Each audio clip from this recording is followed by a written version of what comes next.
Well, hello. I am Matt Williamson, at Williamson NFL. Give me a follow. Spread the word. All that good stuff. Okay. Just dig right in. Draft is near. I very much think that the Steelers' first pick is going to be a defensive tackle of some sort. And they might not stop there. They might add another in a great D-line draft. And I love that. Quarterback. I like some of these later round guys. We can get into them as we go along.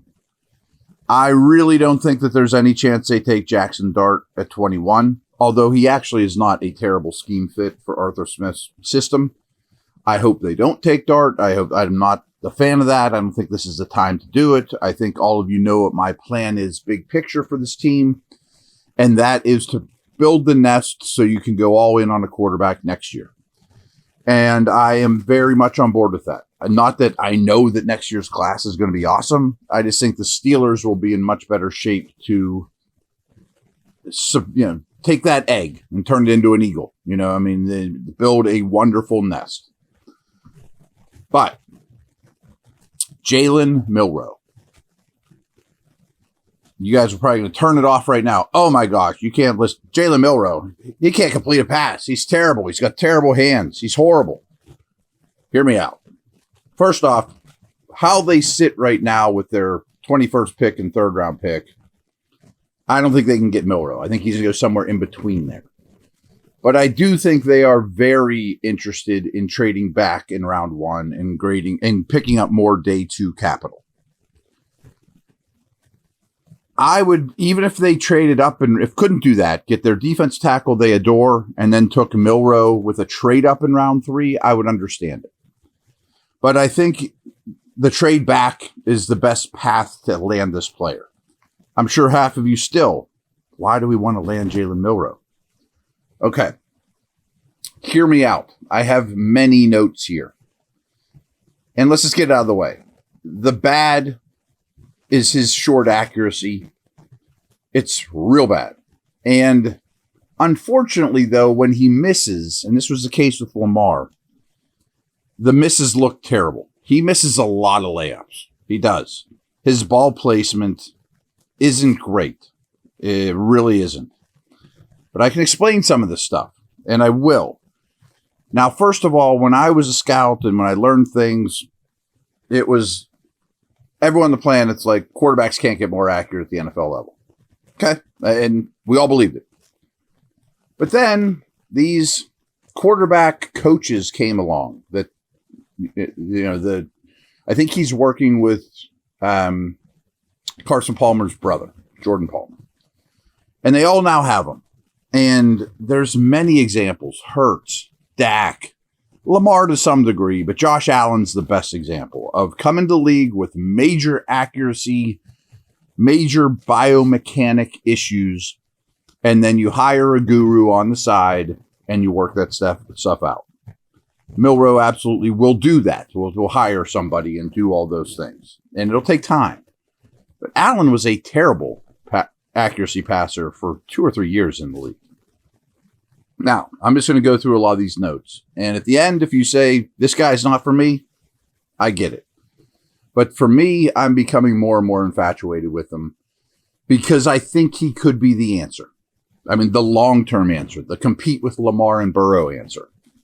Now, I do think where's he going to go? After 21, and I think before the third round. So you're going to have to move around. He didn't have a terrible group around him. He played for Alabama, obviously. But this last year was weird. Saban retired. There was a lot of upheaval. A lot of the staples of the Alabama program transferred, left, were changed, etc.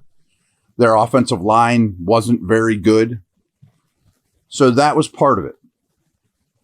Now, we talked about his completion, his bad completion percentage. And his short stuff is real troubling.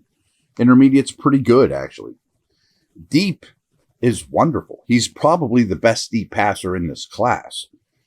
Oh, by the way, if you throw into Pickens and DK Metcalf, I mean, you wouldn't lose any of that Russell Wilson deep ball stuff.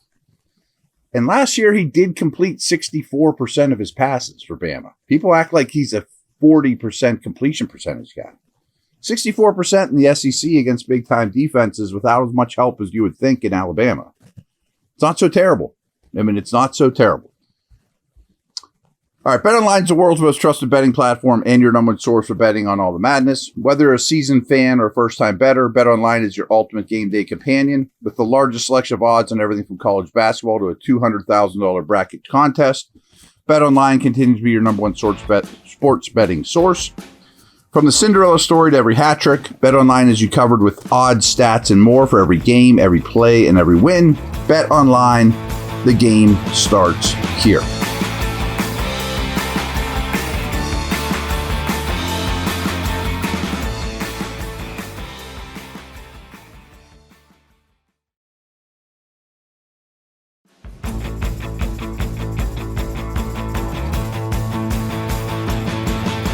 So we talked a lot about his circumstances. We talked a lot about his accuracy issues. I'm going to dig a lot deeper into it, though. Let's just start with the obvious. The elephant in the room is the running ability and the athleticism. He is an awesome runner. I mean, he's a really, really, really good athlete, but he's an even better runner. He is a rocket ship with the ball in his hands. He's like a 4-3 flat type of dude, and it shows up on the field over and over. I think if he was the second he becomes in the league, he's the first or second best runner in the league behind maybe Lamar. Lamar's a lot more stop-start vision, make you miss. Milroe has a lot of that, but he's also a little bit more like Fields, which Steeler fans don't know the real Fields runner, where he gets the edge and he goes, and he's big and he's strong and he's hard to tackle, and he has some running back like runs, not just like run out of bounds, slide, blah, blah, blah. He ran for 20 touchdowns last year. 20. It's pretty good. And early career usage I have written down here. I'm assuming Rodgers and Rudolph are going to be your 1 and 2. But on game day, usually you don't have a third quarterback, but I would have this guy. He might be your kickoff returner. And I'm not implying you're drafting this guy to be a running back or a receiver or anything like that. But I would definitely have some kind of package in there. He would definitely be my tush-push guy. I'd like to get his jersey dirty in his rookie year, just to be in stadiums and things like Tomlin says. So there could be some early career usage. But really, year one is all about redshirting, work on your fundamentals, all that good stuff. Now, I think he's too muscle-bound, which leads to some of his accuracy issues. Think like Tim Tebow, Will Levis. He has to become a little more flexible and change his body a little bit, which will take some time. I mean, he's kind of a weight room type, and I don't love that. And that can change, though. I mean, he is a loose, flexible athlete, but he's too muscle-bound right now. And some of that leads to him lacking touch as a thrower. And he has some footwork issues in terms of not always pointing his proper foot at the target. These things can be changed, though. If you give him a whole year, and he's already started the process. Now, remember, I mean, what do you think he's been doing the last couple of months, too? The hand size thing is one thing I don't love, and will never change. Now, for whatever reason, and this has happened an insane amount all across draft prospects, hand size and arm length, whoever measured them at the Senior Bowl and then Combine really stunk at their job or had a vendetta against these guys, because there's been tons of particularly offensive linemen who, when they got correct measurements, their arms were longer. And Milroe still has small hands, but the original measurement was below 9 inches, which is close to a deal breaker. The new measurement was well above 9 inches, but it's small, but it's not crazy. I don't know how it changes that much, but that's the fact. The Steelers, I'm sure, will measure it themselves. I'm sure that's happened by every team that's interested. I don't love small hands, especially for a runner, especially for a guy that would be playing in weather. But they're not as crazy small as you thought. And yes, they're bigger than Pickett's. He will hold the ball too long. Some of that's a product of just making a play and his line not being great, but he can hold the ball too long in the pocket. He is very smart. Now, here's the good stuff. I mean, I probably haven't exactly reeled you in on Milroe yet, but hang with me now. He is very smart. He's an academic All-American. He is a very hard worker. He is beloved in that building. Like one of the most in recent memory in Bama history, in Bama recent memory. All the off the field stuff is wonderful, and work ethic and toughness and leadership and all that kind of stuff. Great. Now, I often say that just gets you in the door. Like if we're talking about quarterback in the NFL, if you don't lead off with he loves it, he's first one in, last one out, then he probably doesn't really have a chance. So he has that box checked.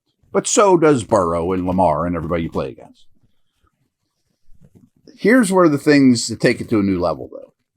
He is the best pocket quarterback in this class. He has the real quiet, subtle Lamar Jackson-like feet, the subtle movements in the pocket so that he can continue to manipulate defenders and be in position to throw the ball in the pocket.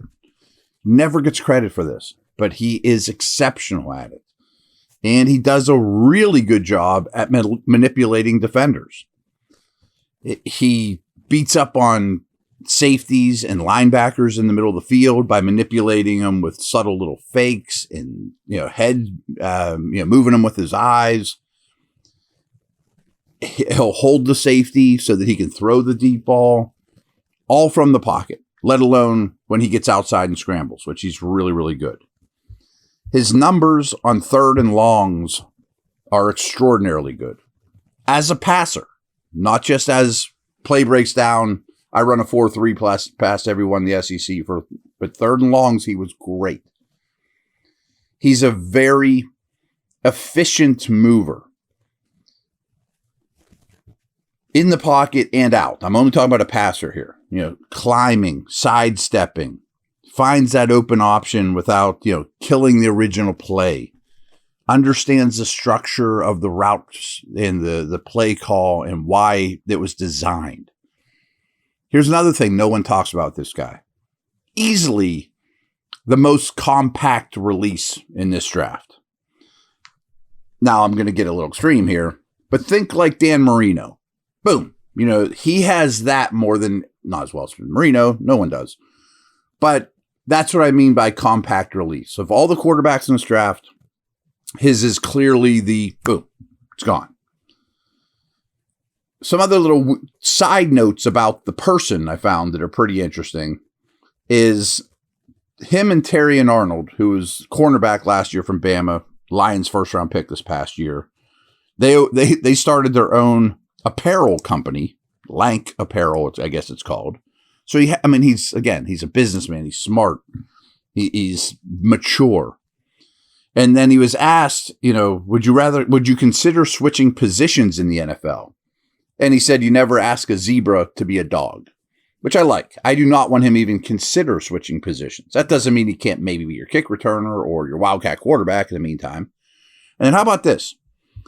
You know how they clock miles per hour now on the field? His sprint speed has been clocked at 21.9 miles per hour. Only 4 players in the NFL this past season reached that speed. 4 players during the 2024 regular season reached 21.9 miles per hour. Milroe does it consistently. An obvious comparison is another Alabama dude, Jalen Hurts. Took me a long time to warm up to Jalen Hurts, and I think his system and situation has been huge. I think Milroe can be noticeably better. I'm not saying he will be, I'm saying he can be. And I think that he could be similar to Lamar if all these things hit. I bring up Hurts because there's obviously an Eagles correlation. We often talk about the Steelers building their offense in that light, that Eagles, way of looking at things. 2 big-time receivers on the outside, develop O-line, develop a running game. A lot of Eagles have become Steelers recently, Andy Weidel, etc. And I love the situation where he'd have a full year to not totally redshirt, but kind of redshirt, and you'd know what you'd have, and you'd get him in the games. He'd play a ton in the preseason. They'd have a package for him. Rodgers, I would be some sort of influence, good, bad, whatever. And again, I think you guys know my quarterback plan. It's next year. You build the nest now. But this is the guy that I could see being a discount that you don't have to trade the farm for. 2nd round pick that answers your questions or answers your problems. I think I laid that out pretty well for you. And I think you can maneuver around the draft board to get this guy. To me, that's very intriguing. If I come away with this draft with a D tackle as my first pick, somehow I'd manage to get Milroe the 2nd and then go from there. It could really turn out well. And frankly, if it doesn't, you're not prohibited from moving on from the next guy. It's like the Titans taking Levis this year. They trade up in the beginning of the 2nd round to get Levis, who isn't very good. But that doesn't mean they can't draft one high this year. I mean, you're not stuck. It's not a 1st round pick. It's not, you didn't trade the world to get the guy. You traded back to get him in some ways. So there's a lot here to work with. Mentally, physically, athletically. There's definite things to work on, but I have no reason to think that he isn't working on them as we speak. And another year could pay off huge. So that's my thoughts on Jaylen Milroe. I'd love to go to Latrobe and see this guy in a Steeler uniform.